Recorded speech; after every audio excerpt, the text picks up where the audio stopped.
I don't You know, even know where we are right at the moment, to be honest with you. yeah, I know. I follow the news, but I'm just not sure where we are. This has been the history of any negotiations with Iran, the Iranian leadership. They're not to be trusted. They lie all the time. We have a ceasefire. And then what did they do? They immediately fired a bunch of stuff into Israel. In the first 18 months after October 7th, 50,000 babies were born. Right. So if that's the definition of genocide, then Israel's not doing a very good job.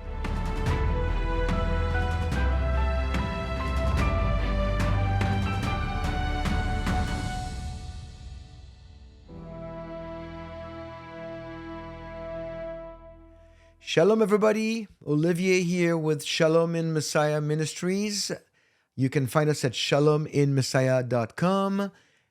Please connect with us.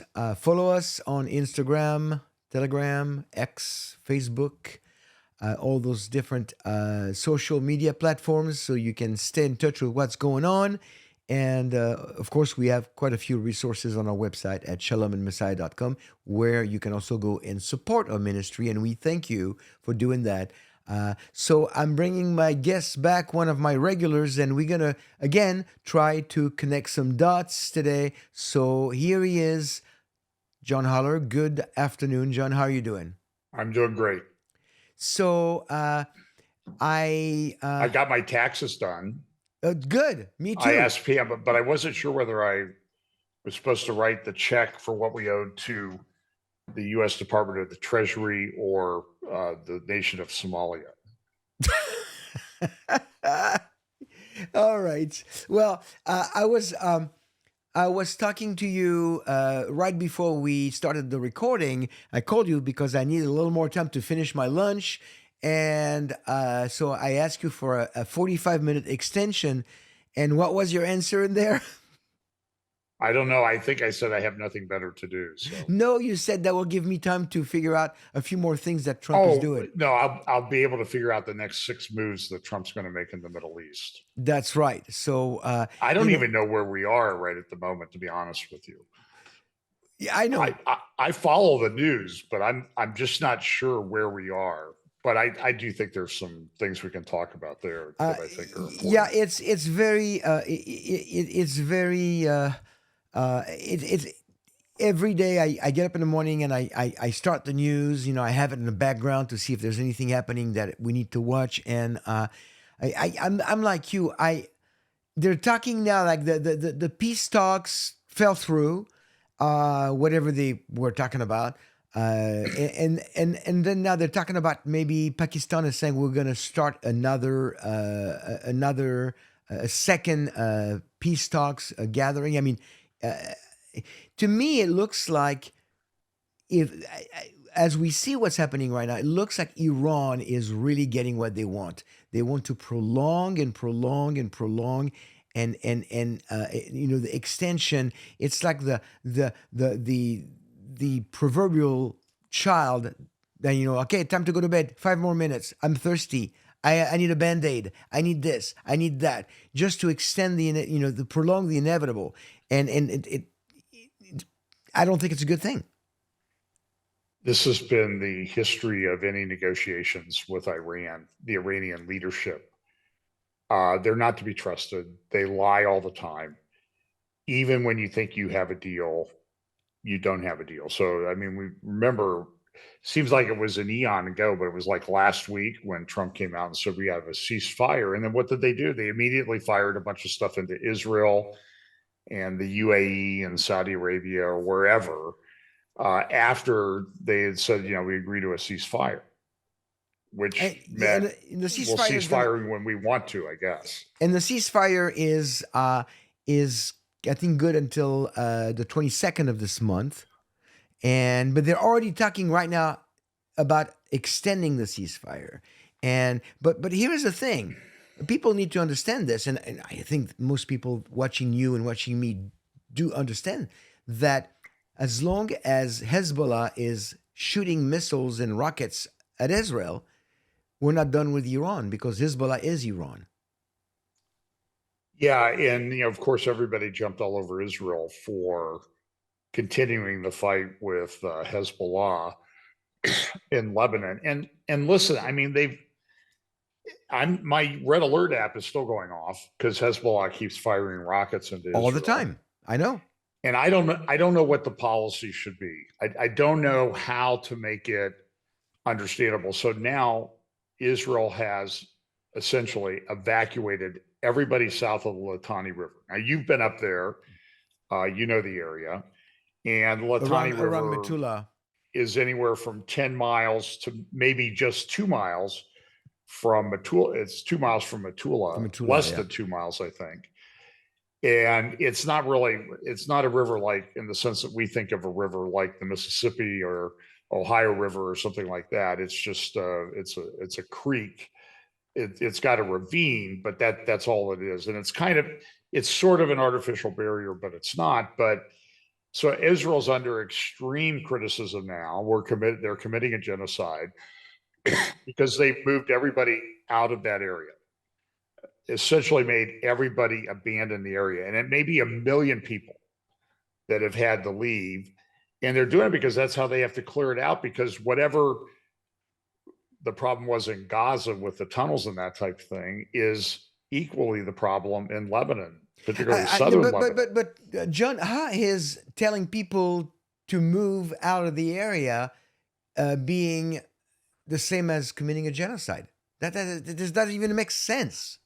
Well, the other interesting thing is that's true, and I was just reading some statistics that the population of Gaza has gone up over the last 20 some years that Israel's supposedly been committing a genocide in Gaza. 50,000 babies, probably a little more now. 50,000 babies were born since October 7, 2023, in the Gaza Strip. In the first 18 months after October 7th, 50,000 babies were born.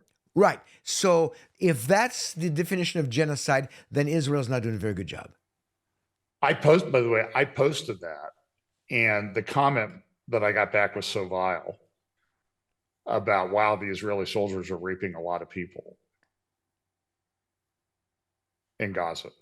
So that's why the babies, yeah, that's why they were getting pregnant. And it's so vile. It's hard to understand. So I don't know look, you go to Metula. I was up there in November, and 90% of the people in Metula had not returned. Oh, it was very quiet. We were there August of last year, and it was extremely quiet.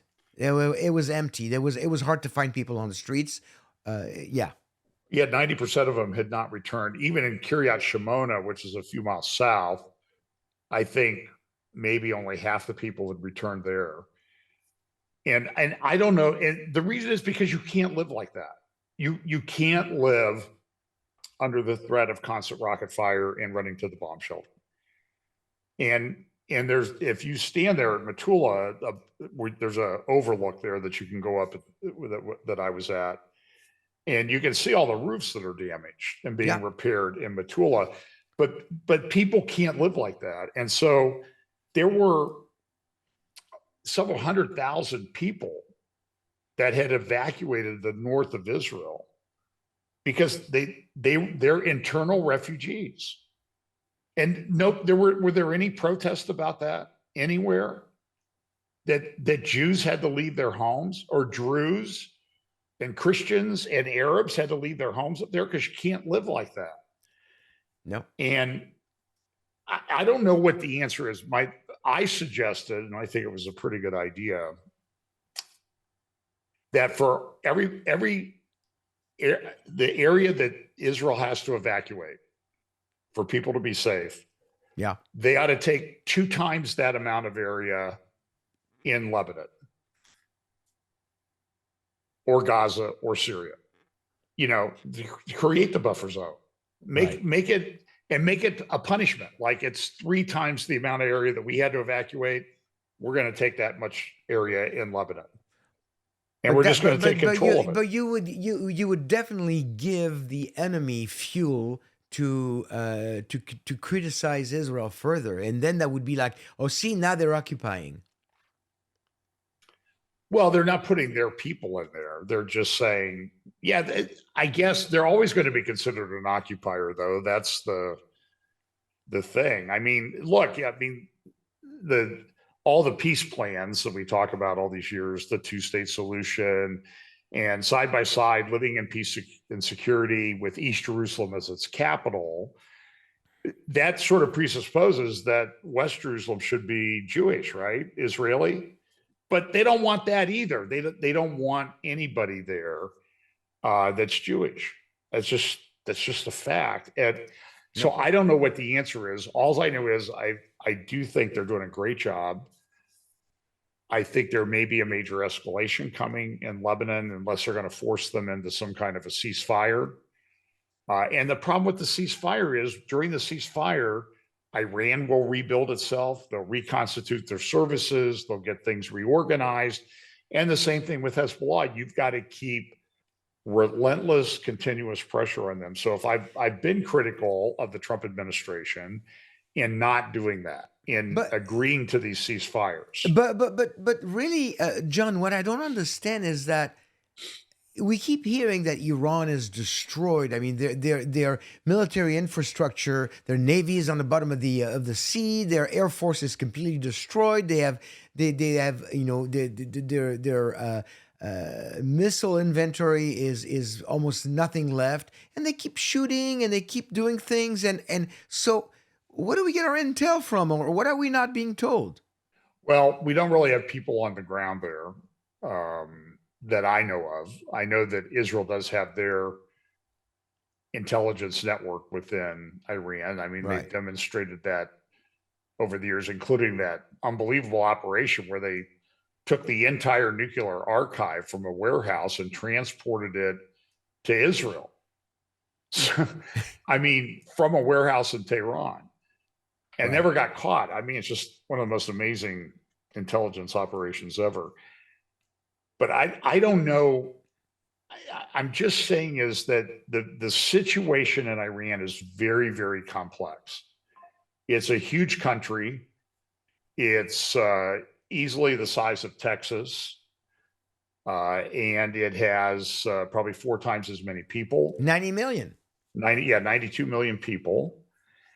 And they have mountains. And George Friedman, who used to be with Stratfor, now has a thing called Geopolitical Futures. Many years ago, he just said, nobody can invade Iran. It's a fortress country because it's ringed by mountains. And remember the rescue operation back in 1979 or 1980 to rescue the hostages. It failed spectacularly. I know somebody who was on that operation. And it's a difficult country to do that. I mean, that airman got shot down, or plane got shot down, and they were able to rescue him in an amazing operation. So I suspect that everybody says that the Iranian missile inventory is about 1/3 to 1/2 of what it was when this whole thing started. There was an article in the Australian newspaper about a week ago, maybe 2 weeks ago now, about how difficult the operation is because we have bunker buster bombs, but they only go down so far. And if you remember when we bombed the nuclear facility, they had to drop 7, 8, or 9 of those in the same spot. You talking about last June? Yeah, last June. Yeah. And I forget what that operation was called, the one that preceded Epic Fury. But to just some of these missiles, there's like cities under a mountain, and they're very difficult to attack. It would be the same thing if we were attacking China or North Korea, which has done a lot of underground basing of missiles and that type of thing. And so what they do is they have an opening and they get the launcher out there, it fires a missile or two, and then they take it back in. So unless you're right on top of it, you may not be able to get that launcher. But we've taken out thousands of launchers. But the question is, how much of this do they have to do to make life miserable in Israel? So look, most airlines aren't, I don't know, I hear they're changing it, but most airlines haven't been flying to Israel since early March. Yeah, and there, I mean, I'm monitoring this because I have, service trips to Israel. I'm supposed to be there at least twice before October. I'm going a third time for a tour, and right now, outside of El Al, which of course, unfortunately, because they're the only one, their prices is through the roof. Outside of El Al, limited El Al, all the airlines have basically pushed their flying to September 7th, I think. Yeah.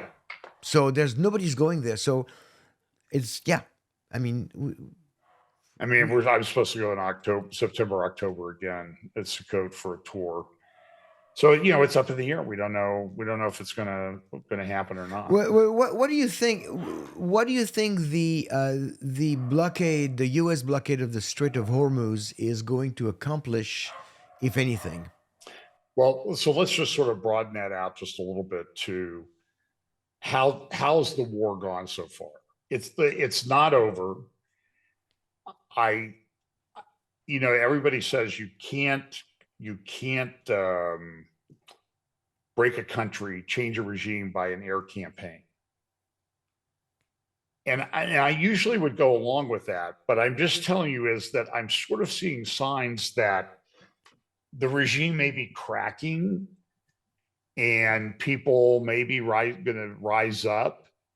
But Iran, they're bringing in support troops From from Iraq? Iraq, militias from Iraq, and that type of thing. So, but I think that the war effort from the joint effort of Israel and the United States has been pretty stunning in what they've accomplished. They're destroying their manufacturing base, so that I've seen that to rebuild what they've lost so far will take 15 years. But then the question is, how much do they still have left, and how much havoc can they cause by doing that? So, look, you have friends in Israel, I have friends in Israel, and until the last week and a half, scheduling an interview with somebody in Israel is pretty difficult because they'll get called to the bomb shelter 1, 2, 3, 4 times during the course of an interview. That's right. And it's hard to get. So I've just sort of given up for a while. Yeah. Of interviewing people, but I really want their story because there's been a tremendous resilience of the Israeli people to living under this pressure. But it's hard because people are tired. They're running to bomb shelters. The schools have been closed until recently. It's very, very difficult. And this is all over the country. It doesn't matter where, if it's Tel Aviv or Jerusalem or Ashdod or Ashkelon, or we actually have friends in Nahariya, and they've been a little bit untouched in some respects. But I've been in Nahariya. I've sat on the deck, on the patio at their house, their apartment. And the mountains of Lebanon are like, you feel like you can touch them. If you get in a car in traffic, it's 6 minutes to get to the border. Right. So they don't have any time if the rockets start flying. And they've had rockets flying into Nahariya recently. Yeah. And you just hope it doesn't hit your place. I mean, I think that rockets have fallen very close to where people that we know live. And well, it's the same with same with the house that we rent over there for ministry. We've had rockets fall in the field not too far from the house. So going back to the Strait of Hormuz, though, bring it back together. Yeah. So in terms of undermining the Iranian infrastructure and the command structure, the command and control structure, I think Israel and the United States have done amazing work. I think they've done incredible stuff. So now the question becomes, okay, what happens with the closing of the Strait of Hormuz? So Iran comes out and says, we're going to close the straits. And Trump says, I see you're closing the straits, and I'll raise you on closing the straits. And that's interesting because if you look at the marine traffic maps, all these big tankers are now coming to the United States to get oil. That's good for us and our economy. That's been a master stroke that's been done by President Trump and the team who's designed this operation. But Iran has a massive problem. So their industrial infrastructure is really decimated. I mean, it's going to be very hard for them to make more missiles, repair oil field materials, drones. All of that stuff is severely degraded. And if they're not able to ship oil out, their wells run all the time. Now, I'm not an oil guy, but this is my understanding of how it happens: is the wells pump continuously. Right. And so as a result of that, they have storage facilities. Yeah, storage. Yes. And their storage facilities will fill up in about 10 days if they're not able to remove the oil to ship it someplace else. So in 10 days, they have to start shutting down the wells. And it's very similar to chemical manufacturing facilities that were shut down during Charlie Vector days in Europe. Once you shut that plant down, you don't turn it back on. Yeah, it's not a switch. No, in some cases you have to completely rebuild the plant. So the shutdown is a really difficult thing to deal with, and it works the same way with oil wells. And if you remember back during Charlie Vector, there was a drop in demand, but the oil wells were continuing to pump, and they had those big storage farms someplace in Oklahoma out in the middle of nowhere, and the storage farms filled up. There was no oil space. And so what companies did was they tried to be clever, and they said, well, we can have so much, the pipelines will hold so much oil. So then they had to put restrictions on how much oil you could put into the pipeline. There's no storage facility. And so essentially, to get rid of that oil, the price of oil went negative for a short period of time, where they were paying people to take the oil. Wow. So they could continue to pump. So it's a very complex operation. And I don't know. It could, and that's the only money that Iran's making from anything. Right. And I believe the UAE has gone in and shut down some of their cryptocurrency things. And their cryptocurrency thing is dependent on oil. How is that dependent on oil, you ask, if you're going to ask that? And the answer is, I was just about to ask that question. Cryptocurrency needs electricity. So to have electricity, you have to have a nuclear plant, gas plant, petroleum plant running to produce power to run the cryptocurrency. And so when that starts to shut down, then they have major problems there. And then the sanctions thing, they run a lot of their stuff through banks in the UAE. And I understand the UAE is coming out and saying, we're done. We're not going to let you done. And we're going after the people that have been doing this.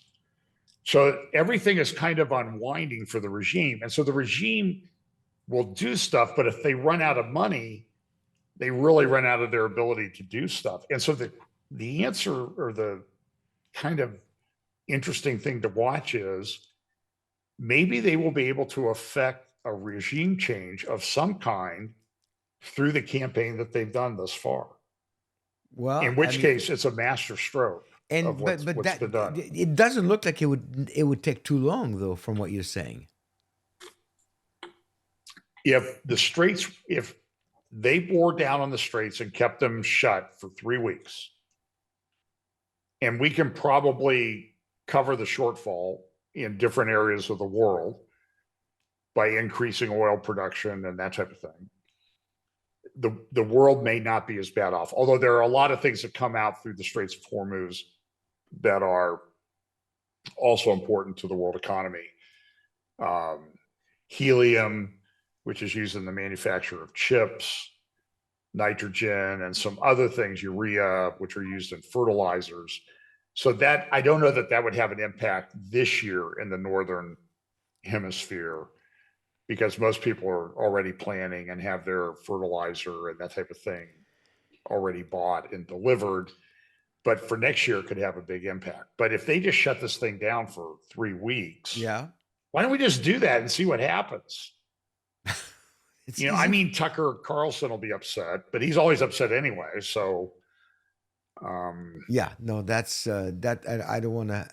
I'm trying not to talk about Tucker Carlson today, although he's on my list of topics. But so this Strait of Hormuz, I was not thinking about that, but the fact that it's redirecting the tankers to get oil from the U.S. and we have plenty. Thanks, this administration is definitely making it possible again to produce oil and to sell it to other countries.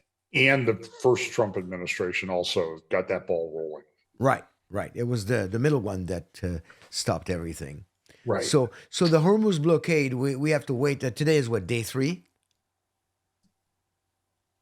I don't know. Yeah, I've lost, it's changed so many times, I've sort of lost track. It was supposed day to be, I think it's been about a week. So yeah. it's supposed to go another week. Oh no, it's not. No, it's been a week for the ceasefire has been a week because the ceasefire is good until the 20. Yeah, the The ceasefire is shutdown of good the until the straits. 22nd. The Yeah, 22nd. we're So it's yeah. 48 to 72 hours into Yeah, that. yeah, that's what I think. Now, why do you think? I'm trying to understand that part.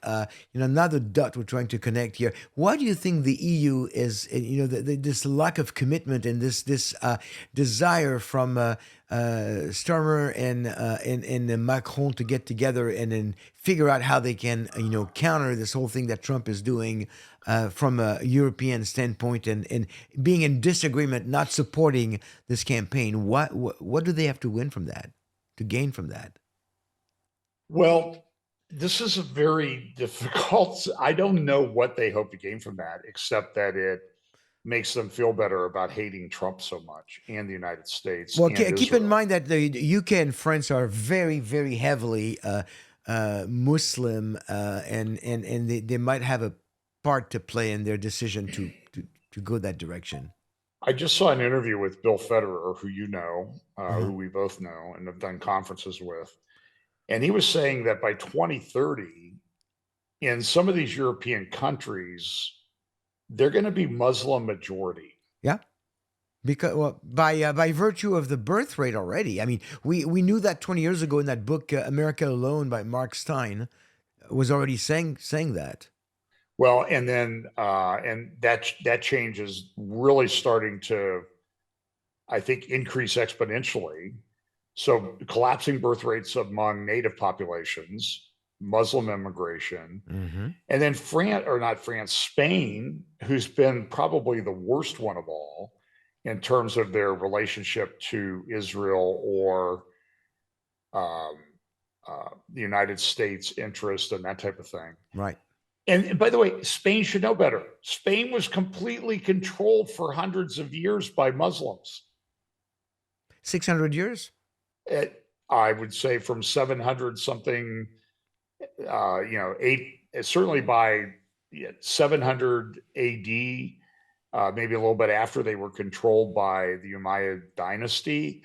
And that continued up until, for the most part, till 1492. Right. So yeah, maybe 700 years, or yeah. No, a long time. And Absolutely. and so they're bringing in it was like 500 or 800,000 Muslim men from Africa. Muslim They what? Muslim men.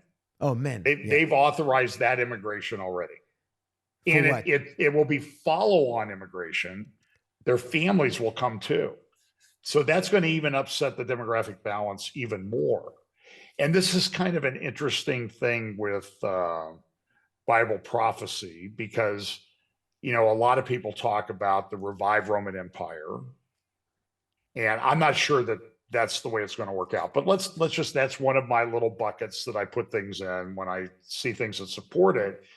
And right now, Europe is trying to reconstitute itself to kind of get away from the United States, build up their military. And the question is twofold. One, I don't know if they have the money to do it or the time to do it to become a big military power. And certainly if they become a military power, even some of the German ministers have said, we don't know if we want to build up our military forces because there'll be majority Muslim guys and we don't want that. Right. And so so there's all this controversy in our community about, is Islam important? Is Islam not important? Revive Roman Empire and all this stuff. But Bill Federer, back to him for a second, his point was it's Muslim majority. And I saw somebody post somewhere, I can't credit who it was, said, so if it's this revived Roman Empire, it's going to be Islamic armies anyway coming into to Israel, which is kind of an interesting dynamic that I think we haven't really had to think about or really thought about that deeply.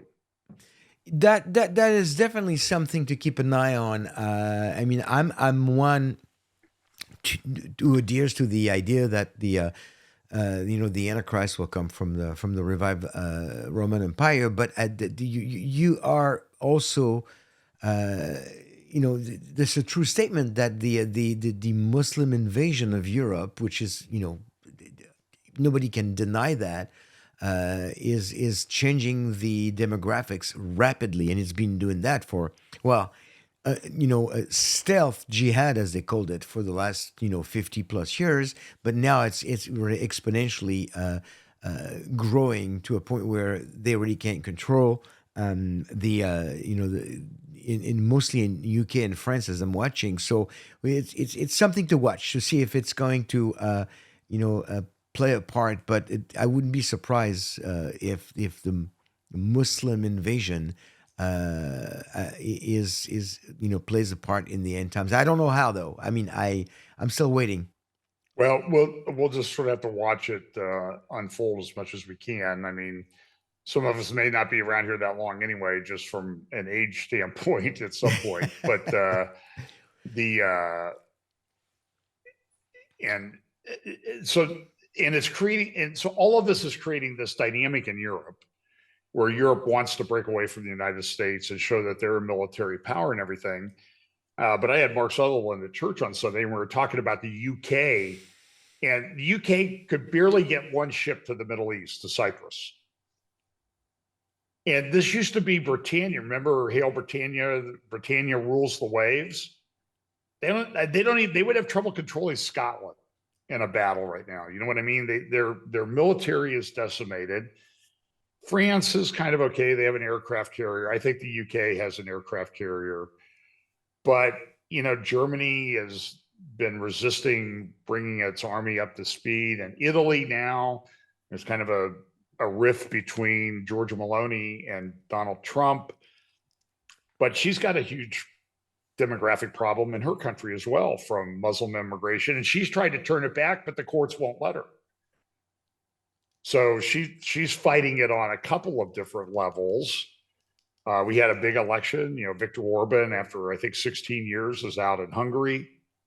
And I don't know what the dynamic of that is going to be. We've got the Ukraine-Russia thing going on. Ukraine's using on-the-ground robots in their war with Russia, with some success.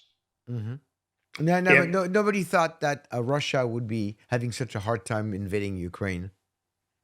Right. And all these analysts are wrong all the time. So I saw the guy that he who will not be mentioned, and Douglas McGregor doing a program back in June, when the United States was going to maybe get involved and help bomb the nuclear facilities. And what did they would say? Thousands of missiles every day coming from Iran, tens of thousands of dead Americans. And that proved to be not very accurate prediction. No. And just like McGregor was always saying, it was 2 weeks to 3 days, Russia would roll over Ukraine. I meant 2 weeks, 30 days, 2 months, 3 years. And it still hasn't happened. And I don't know that, and Russia's now losing ground in Ukraine, from what my understanding is. Yeah, it's And so you have that dynamic, Olivier, and it's there's like so many different things going on here. Now you have the Pope criticizing Trump for an unjust war, going to Algeria, which used to be majority Christian, which is now 99% Muslim. And he's going to the largest mosque. Third largest mosque in the world, is my understanding. Right. And signing some book, and that seems to go along with this merger of Catholicism and Islam that Pope Francis started with that Abrahamic family house in the United Arab Emirates. And Yeah. he's saying, we can get along with Muslims. But then there were just like, I don't know how many hundreds slaughtered in Nigeria the other day by Muslims, Christians. So who's the Pope working for? I think we all know that deep down, and that's another dynamic. And by the way, where's the Pope from, Olivier? U.S. Where? Chicago. Chicago.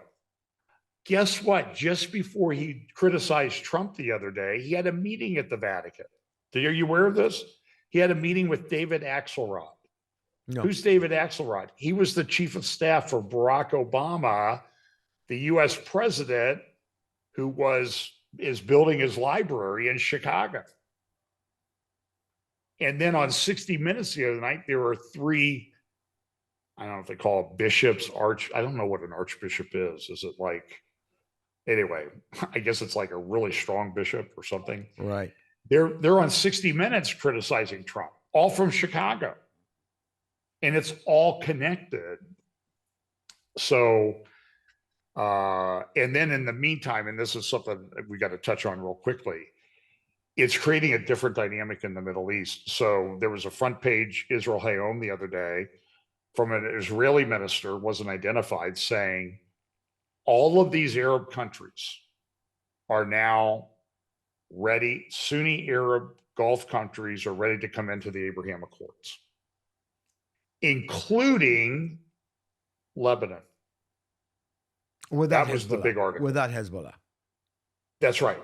Because the Lebanese government says this is not working for us and we need help with Israel. And so everybody wants to accuse Israel of committing a genocide in Lebanon, but the Lebanese government wants to join in the Abraham Accords, which is a relationship with Israel.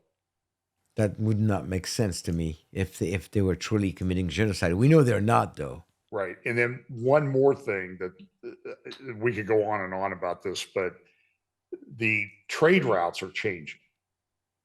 Okay. And so you're seeing all these things like the Saudis have a pipeline, United Arab Emirates has a pipeline to get around the Strait of Hormuz. Now, the Saudi pipeline was attacked, but now repaired and operating at a bigger capacity than it did before. And so they're able, the Saudis are making more money off oil than they were pumping more oil before the war, before all this started. United Arab Emirates is doing that. United Arab Emirates just entered into an agreement for a railway through Jordan, about $2.3 billion to move container traffic to Aqaba. And then there's talks of pipelines through Syria, Turkey, and elsewhere to handle the oil flow. And as a result of that, Turkey is now rising and becoming very belligerent.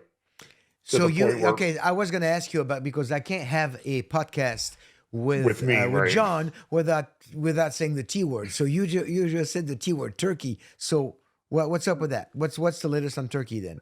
So Turkey, the foreign minister and others, the one thing you have to remember too is you see these quotes floating around the internet every now and then, and understand, like there was one last weekend from Erdogan about, just like we went into the area in Armenia, that they sort of took over to create a trade corridor, like the Trump International Peace and Prosperity Trade Route or something like that, TIPS, it's called, that we'll do that. We went into Libya, we went into Armenia, we'll go into Israel. Now, that was a quote from last year, but the fact of the matter is he made that quote last year. And among the Israeli security establishment now, people are saying, we got to watch Turkey because Turkey is really on the move. And they've been saying for years, you saw some of the slides I used at some of my presentations. This is why when we get into the argument, is it the Middle East centered final empire or is it Europe? The people in Europe aren't saying we're going to march on Jerusalem. The people in Turkey and elsewhere are saying we're going to march on Jerusalem. So right now, if marching on Jerusalem is the big deal in the end times, then we know where it's coming from, unless there's a big change in the other area. Right. And Turkey's been saying this for years, and they took over the big Church of Christianity 5 years, 6 years ago now Hagia almost, Sophia. and Yeah. then they took over Umayyad. And I don't know if we talked about this. David Wormser made the note, for the first time in 1,000 years, the Sunni world has control of Damascus. That was their geopolitical and religious center. And so when Erdogan put up that poster, or his son, Right. today Umayyad, that was saying, we've got Damascus. And then tomorrow, Jerusalem, the Temple Mount, which you see behind me, Al-Aqsa. So Turkey is pushing this all the time. I believe they've indicted Hitler. I'm not Hitler, Netanyahu. I can't even remember. I know Netanyahu referred to Erdogan as Hitler, and Erdogan returned the favor. So I kind of get my Hitler identifications mixed up a little bit. Be Here careful. Hitler, there Hitler, I guess. Tread carefully here. Yeah. We don't need you to call Netanyahu Hitler to already get all the hate email and the hate comments on the YouTube channel. I don't think he is, but I will say this, I'll say something in support of Israel in an interview or something, and the comments are just off the charts bad. I'm stupid. I don't know what I'm talking about. Well, you know what? If you want to play it safe, and I guess we could wrap up the podcast with that, because that's a concern of mine. If you want to play it safe, you can always remain vague about the whole topic. And one person who I feel has mastered that in the last few weeks or few months is JD Vance. He has remained, and I'm not saying it's, I'm saying this tongue in cheek, okay, with you play it safe, but he has remained extremely vague. He was somebody shouted this thing about you're committing genocide, you're killing young children in the Middle East at a TPUSA event just a few days ago, to which you responded that the previous administration didn't do anything, but the current administration is solving the Gaza problem and bringing peace to the area. In the way he presented the whole thing, and it's all in an article, it's all online. When you look at TPUSA and what he was saying, JD Vance is basically saying, like, we're dealing with the problem, we're solving the problem, but he's not explaining what the problem is, and he's basically the way he's expressing himself, he is not in any way, shape, or form denying that Israel is committing genocide, but we found a solution. We're bringing an end to it, and so I don't want to believe that this is what he believes, but he's so vague and so quiet about it. It really bothers me. What have you noticed the same thing? Yeah, he's been a disappointment, and part of it is, look, he's running for office in 2028, and he's trying to protect the Republican base during the midterms, and a lot of them are really wavering on the issue of Israel and supporting Israel. So he's trying to be vague, and as a result, I think he's ticking off both sides. I don't think he's going to make it myself. I just don't think he's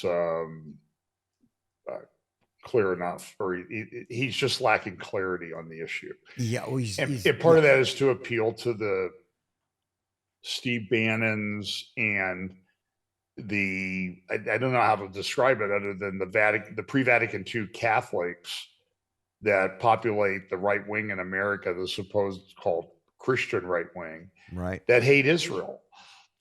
And so he's trying to walk that. It's a very fine line between openly supporting Israel or acting like you don't even acknowledge their existence, and satisfying these other people on the right.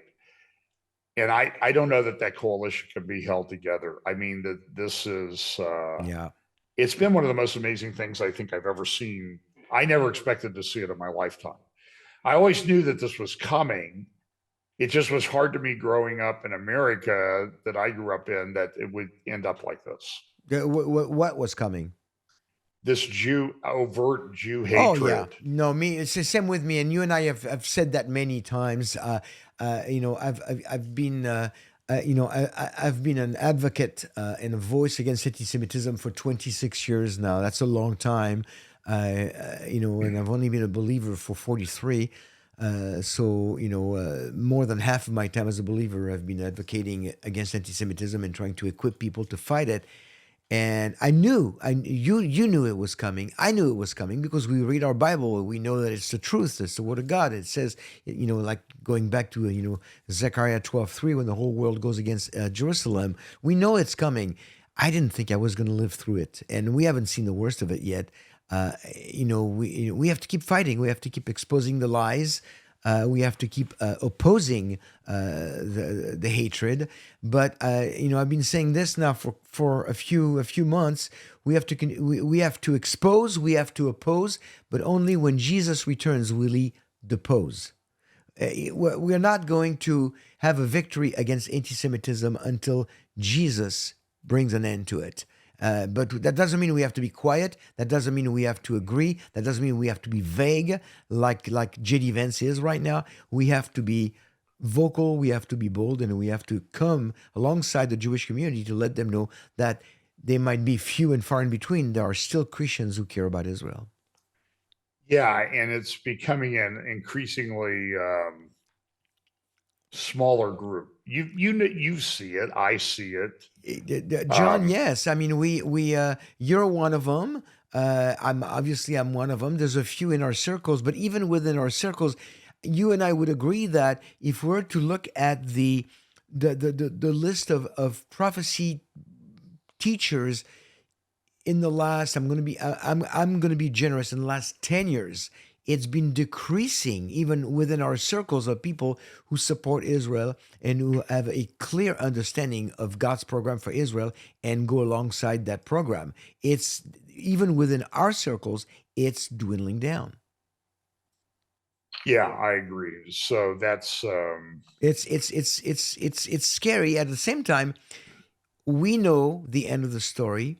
We know God is never going to forsake Israel because he says that in his word, and his word is the truth, and we just have to trust God. But it's from a human standpoint, it's nerve wracking. From a believer standpoint, it just confirms that everything we read in our Bible is true, and things are coming together faster than we think. So, right. hey, listen, I think we did great because here is a 45-minute podcast. We did not manage to talk about Tucker Carlson. We did not manage to talk about Candace Owens or Megyn Kelly. And you know what? It's the way it's going to have to end up being right now because they're becoming so ridiculous that I don't even want to discuss them anymore. Yeah, well, I could discuss them, but I would violate your rule immediately. So I'll keep No, my right. mouth shut. There you go. No, but it's again, John. It was a pleasure having you. We Always. will do that again soon. And friends, thanks for watching. Thanks for supporting the ministry. John, where can people find you? Fellowship Bible Chapel on YouTube, Real FBC on Rumble, um, fechapel.com, and then I'm on some of the social media places. Usually John Haller 54 or John Haller 1954 on the And then various platforms. you and I going to be at a prophecy conference in July, right? Yeah, I'm actually doing one on April. I don't know when this one will air, but it's on April 18th. I'm going to be doing one with Mike Spalding, who's organizing the conference in July in Brookville. I'll be doing a day conference with Mike and Gary Kaw. And then in the summer, I think it's you, me, Tom Hughes. I think Gary Gilbert, Where? the one in Brookville. Oh yeah. The one in the Spalding. Yes, it's The last Friday, Saturday in July. Yeah, 24, 25. Yeah, it's you, me, Tom, Carl Tech Rib. yeah, Carl Tech Rib, and a few others. And that's a Friday, Saturday, and then on Sunday, I think I'll be sharing the. You'll be speaking first hour at FBC, and then we'll do a sort of a little mini round table, maybe a mini square table, you and I on Sunday for prophecy update. Yeah, we've done that a couple of years ago. We did it when you and I were That was interesting. So I'm looking forward to that. Um, that's it. John, thanks for Thanks. being with me today. And until next time I see you, friends, thanks for watching. Shalom and be blessed.